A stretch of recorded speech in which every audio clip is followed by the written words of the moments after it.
Bismillahirrahmanirrahim. Assalamualaikum warahmatullahi wabarakatuh. Perkenalkan, nama saya Ilham Waisafaat dari kelas 12 IPA 3, nomor induk siswa nasional 0038191866. Dalam kesempatan ini saya akan membuat video ujian praktek, yaitu mata pelajaran bahasa Indonesia.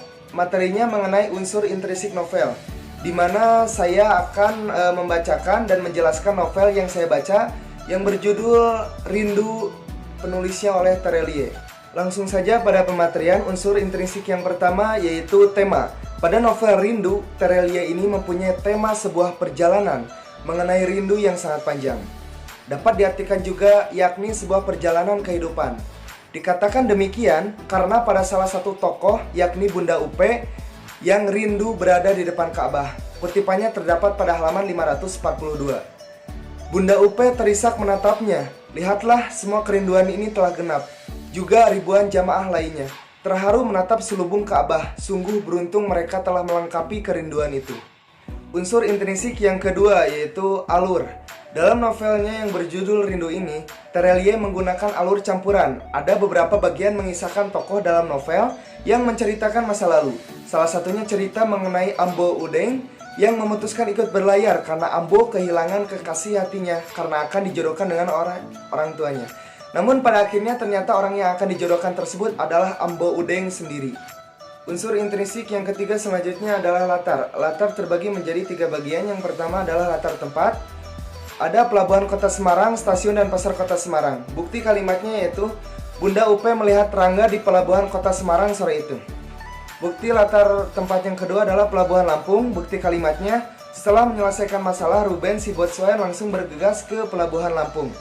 Bukti latar tempat yang ketiga ada Pelabuhan Banda Aceh. Bukti kalimatnya, Seplars mengemasi barang-barangnya selepas dari Pelabuhan Banda Aceh. Yang kedua ada latar suasana. Latar suasana di sini yaitu menyenangkan, mengharukan, dan menegangkan. Ada bukti kalimatnya yaitu setelah penantian panjang tidak bertemu, akhirnya tiba saatnya Ahmad Karaeng bertemu dengan pasangannya.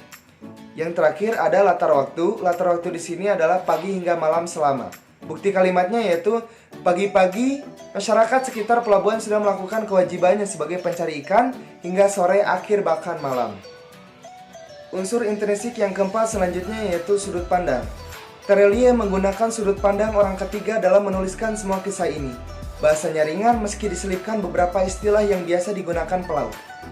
Bukti kalimatnya yaitu Bundo bukanlah seseorang yang baik untuk diperjuangkan oleh Dimas yang notabene-nya sangat jauh kualitas kastanya. Penokohan. Tokoh yang pertama adalah ada Daeng Adipati. Daeng Adipati adalah sosok yang kaya raya, baik hati, berkarismatik, terpandang, dan memiliki keluarga yang sempurna. Ada bukti kalimatnya yaitu Daeng itu bukan orang main-main. Harta dia bisa sampai puncak Samosir. Namun, dia itu bukan orang yang tamak. Dia selalu memberi harta bagi orang miskin, kata Ubud. Tokoh yang kedua ada Ahmad Karaeng. Ahmad Karaeng adalah sosok ulama yang bersahaja, rendah hati, dan dicintai banyak orang. Juga Ahmad Karaeng adalah seorang yang menghargai dengan sesamanya. Bukti kalimatnya yaitu tak ada satupun kata yang keluar dari mulutku melainkan untuk mendapat keridhaan Allah Subhanahu wa Ta'ala. Tokoh yang ketiga ada Bunda Upe. Bunda Upe adalah seorang guru mengaji yang ramah, cantik, dan sosok yang sempurna. Bukti kalimatnya yaitu Bundo orangnya tidak pilih-pilih. Dia bisa menerima keadaan itu. Dia bahkan tidak menyerah meski lakinya telah menyerah. Bukti kalimat ini terdapat pada halaman 312 sampai halaman 313. Dan tokoh selanjutnya ada Mbah Kakung dan Mbah Putri. Mbah Kakung dan Mbah Putri diceritakan sebagai sosok pasangan paling romantis dan setia. Bukti kalimatnya yaitu pendengaranku memang sudah tidak bagus lagi. Mataku juga memang sudah rabun. Tubuh tua juga ini masih bungkuk, harus kuakui itu. Tapi aku masih ingat kapan aku bertemu dengan istriku, kapan aku melamarnya, dan kapan kami menikah. Begitupun kata Mbah Kakung. Selanjutnya ada amanat. Amanat yang dapat kita ambil dari novel Terelie ini adalah yang pertama, lari dari kenyataan hanya akan menyulitkan diri sendiri. Amanat yang kedua, penilaian orang lain sungguh tidak relevan. Hanya kita sendiri yang tahu persis setiap perjalanan hidup yang kita lakukan. Amanat yang ketiga, ketika kita membenci orang lain, sebenarnya kita sendiri membenci diri sendiri kita. Diri kita berkuasa penuh untuk mengatur seluruh perasaan hati kita. Amanat yang keempat, memaafkan bukanlah berarti persoalan ia salah dan kita benar. Namun memaafkan ialah memutuskan berdamai dengan keadaan yang sudah terjadi. Dan amanat yang terakhir yaitu kita tidak perlu menggapai catatan hebat menurut versi manusia. Teruslah berbuat baik, semoga bisa mengampuni semua dosa-dosa kita. Unsur intrinsik yang terakhir adalah sinopsis. Sinopsis dari novel Rindu Terelie adalah apakah arti memiliki ketika diri kami sendiri bukan milik kami? Apalah arti kehilangan ketika kami sebenarnya menemukan banyak saat kehilangan dan sebaliknya kehilangan banyak pula saat menemukan?